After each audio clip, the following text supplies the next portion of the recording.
everybody, I'm Luna. Welcome back to Luna ơi. You see this graphic? I hate this graphic. I've had this graphic messaged to me, emailed to me, and tagged to me on social media over and over again, at least once or twice per week since I started my channel. It shows the result from a survey conducted by Pew Research, which is supposedly proves that Vietnamese people love capitalism. I debunked it on Twitter a while ago, but since Twitter is circling the drain and I still get the graphic sent to me pretty often, here I am, making a video debunking this bullshit chart from a neoliberal propaganda outlet. So let's jump right in and start tearing this lousy pixelated JPEG into shreds. The first thing you should always ask yourself when you see an infographic like this is, where did it come from? Who made it? What is their agenda? Who's their audience? And who is funding it? This is just basic media literacy, and unfortunately, it seems to be in short supply in the West, which is why I have to make this video. Okay, calm down, Luna. Pew Research Center was founded in 2004, and it is funded by Pew Charitable Trust.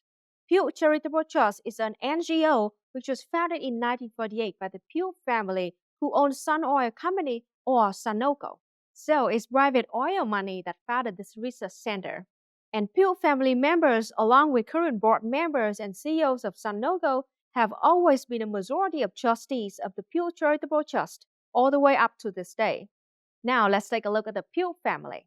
The Pews got their wealth from Sun Oil and from shipbuilding through Sun Oil's subsidiary, Sun Shipbuilding and Dry Dock. Joseph Pew was a robber baron who died in 1912, and almost all of his descendants have been Republicans and conservatives. The Pew family has historically been highly invested in right-wing libertarian organizations, such as the Foundation for Economic Education. Joseph Pew Jr. was a corporate lobbyist who led the successful effort to overturn President Franklin Roosevelt's National Recovery Act. Howard Pew, brother of Joseph Pew, became president of Sun Oil during the Great Depression. He defended capitalism passionately in many speeches in typical libertarian fashion. When I speak of the free enterprise system at its best, I mean when it's entirely free. Free from monopoly, private or governmental. Free from government control or intimidation. Free from trade agreements which result in price or production control after the manner of the cartel systems of Europe. So yeah, Howard Pew was definitely a right-wing libertarian. Ugh. In the 90s, Pew Charitable Trust followed the major trend in capitalism by becoming more neoliberal and began funding a bunch of liberal environmentalist organizations. So, Pew Charitable Trust is a foundation which is heavily tied to oil money and the Sunoco Corporation, which gives money to environmental groups. Nothing suspicious about that, right? Well, at the same time, the Pew Charitable Trust also gives sustaining funding to extremely far-right think tanks like the Heritage Foundation and the American Enterprise Institute. You can draw your own conclusions and do your own research, but in my opinion, it's a simple call. Pew Research Center is a propaganda outlet funded by a right-wing foundation that is directly in the control of capitalists and openly serves the agenda of capitalism. Okay, so now we know who Pew Research is. Let's take a look at this goddamn graphic. As you can see, this graphic shows a survey labeled Support for Free Market System. It claims to have asked people in various nations to state whether they agree or disagree with the statement. Most people are better off in a free market economy, even though some people are rich and some are poor. This was part of the Spring 2014 questionnaire, which covered a variety of topics on economics, cultural attitudes, and so on. I should point out that even just the phrasing of that statement is propagandistic, since it claims that some are rich and some are poor, when in reality, a tiny number of people are rich and the vast majority are poor. But as we will soon find out, the survey question is even more dishonest than that. But before I explain why, let's look at the reported statistics on the chart. In the advanced countries section, 78% of South Koreans, 73% of Germans, and 70% of the US agree that the free market system is good, while only 47% of Japanese and 45% of Spanish agreed. Okay, so opinions from rich countries vary a lot from 45 to 78%. This makes me wonder, why would so many people in the richest capitalist nations be so skeptical of capitalism? Hold that thought, let's move on. In the emerging countries section, Vietnam comes in at number 1. According to this graphic, 95% of Vietnamese people agree that the free market system is awesome. This is a massive percentage, higher than any other nation, even higher than the richest capitalist nations. Holy smokes! Does this mean that Vietnam is super extremely capitalist now? Even more capitalist than the USA, the birthplace of capitalism? That's certainly what the people who made this 3D graphic want you to think. And that's why so many annoying anti-communist and ultra-leftists love sending me this chart. Because they believe that this one little JPEG undermines everything I say about Vietnam following a socialist path and Vietnamese people supporting communism. Speaking as a formally educated Vietnamese communist, in terms of universal Marxist-Leninist philosophical methodology of dialectical materialism, that's some bullshit right there. Seriously, I hate it when people pretend they can understand anything about a nation as complex as Vietnam just because they saw one out of context JPEG on Twitter. It demonstrates a complete lack of historical and comprehensive investigation, and it's a kind of mindset I see far too often in the capitalist West. But even I have to admit, when I first saw the graphic, it is weird. 95% of Vietnamese strongly agree that capitalism is cool and good. That certainly does not line up with my own experiences living in Vietnam my entire life. How could that possibly be? Who are these Vietnamese capitalism lovers, and why haven't I been running across them in my entire life? Desperate for answers, I emailed Pew Research Center and asked for the original questionnaire in Vietnamese. It took them months, but finally I got my reply from the Pew Research team. They attached the original questionnaire in Vietnamese, so here we go. Let's find out what the hell is going on. The graphic attributes the chart to question number 13 of the survey. So let's look at question number 13 and find out what it actually asks in Vietnamese. I will now translate the question twice, first word by word. Then I will give you my translation of how the question would read in English. If you are skeptical of me or my translation, you can just ask your friends that can speak Vietnamese to confirm. Tips: speaking as a professional translator, don't just Google Translate or ChatGPT when it comes to translating Vietnamese because they suck a lot. Okay, so here is question number 13, translated word for word. Please let know Mr. Mrs. Complete agree, quite disagree, or complete disagree with sentences after. Condition economy of people got better in economy market free, even though they not really rich. And here is my translation into a proper English sentence. Please let us know if you completely agree, strongly disagree, or completely disagree with the following sentence. The people's economic conditions have gotten better in the free market, even though they have not gotten rich yet. And here are the only options available. Completely agree, quite disagree, completely disagree, do not know, or refuse to answer. Let me tell you, I was shocked when I saw how this question is phrased in Vietnamese for two reasons.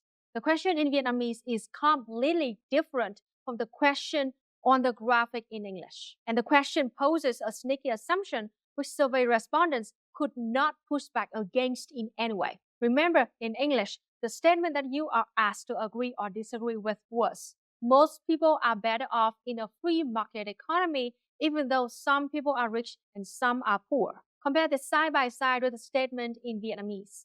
The people's economic conditions have gotten better in the free market, even though they have not gotten rich yet. The fundamental meaning of these two statements is entirely different. The first question is asking if people are better off in a free market economy, which is a question of reference. In Vietnamese, the question asks if people's economic conditions have improved in the free market, which is a question of perception about change over time. In Vietnamese, the survey did not ask if most people are better off in a free market. It just asked if people's life got better.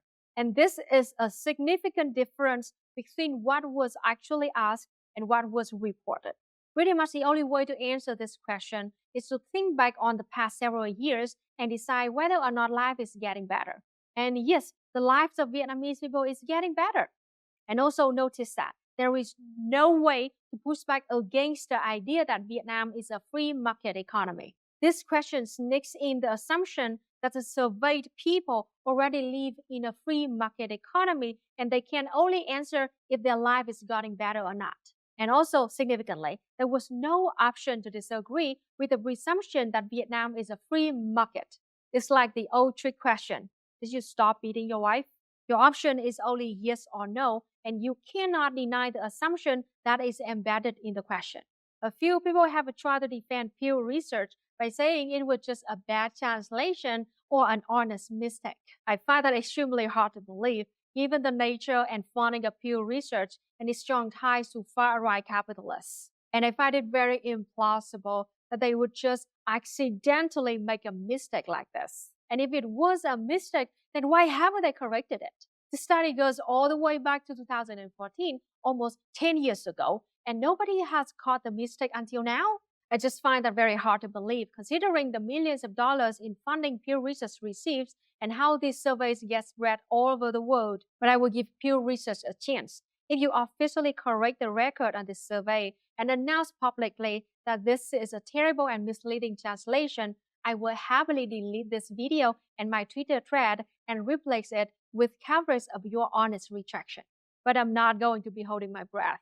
Anyway, I hope you can see how this is just one very small example of how Western media outlets and neoliberal organizations manipulate the truth and spread the false reactionary narratives all over the world through their charitable funds and think tanks.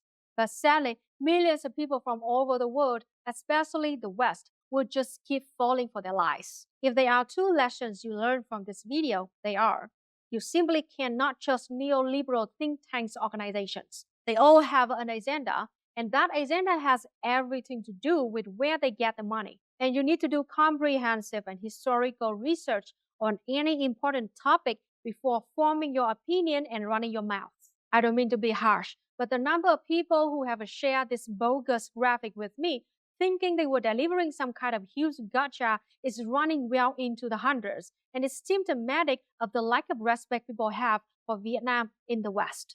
Maybe it's because of racism, maybe because of anti-communist sentiment, probably a combination of both, but I'm tired of people in the West acting like they know more than me about my own nation, the nation that I was born and raised in, because I look at a couple of charts that got shared out by some random capitalist propagandists who have every reason to distort the truth about Vietnam and our path towards socialism. Given all this additional context and what the actual survey question asks in Vietnamese, I would suggest that the meaning behind the Pew Research survey question is actually the exact opposite of what anti-communists claim it is. The survey does not show that Vietnamese people love capitalism and that socialism has failed in Vietnam. It actually proves the exact opposite. Because what the survey is really showing is that Vietnamese people like the system we have, whereas people in rich, developed capitalist countries, for the most part, do not like the system they have. This means that Vietnam must be doing something very different than other capitalist nations. And the answer is socialism. You see, countries like the USA, the UK, and Japan, where far fewer people show favor for the current system, are all capitalist, controlled free market economies. Vietnam, on the other hand, is a Communist Party-controlled, socialism-oriented market economy. If you don't know what that means, I suggest you to watch some of my videos about our socialism-oriented market economy. There are links in the description. But long story short, I submit that it's the socialist nature of our economy and the constant striving towards communism which makes Vietnamese happier in our system than people in bourgeois democracies. You have been fooled by obvious propaganda. Vietnam is moving towards socialism and communism will win. So take a little JPEG and show it up your... I guess what I'm trying to say is you should not be so quick to trust very little infographic that comes your way on the internet. If you like this video, I have a lot more where I debunk similar capitalist propaganda outlets, including Human Rights Watch, USAID, NED, and media outlets such as Radio Free Asia, Voice of America, Reuters, BBC, and so on. And if you see anyone sharing that chart on social media, link them to this video so I can look at them right in their eye and say, that chart is completely full of shit and you are a naive jackass if you fall for it, and you should feel ashamed of yourself. Okay, that's it for now. Thanks for watching and see you next time. Bye!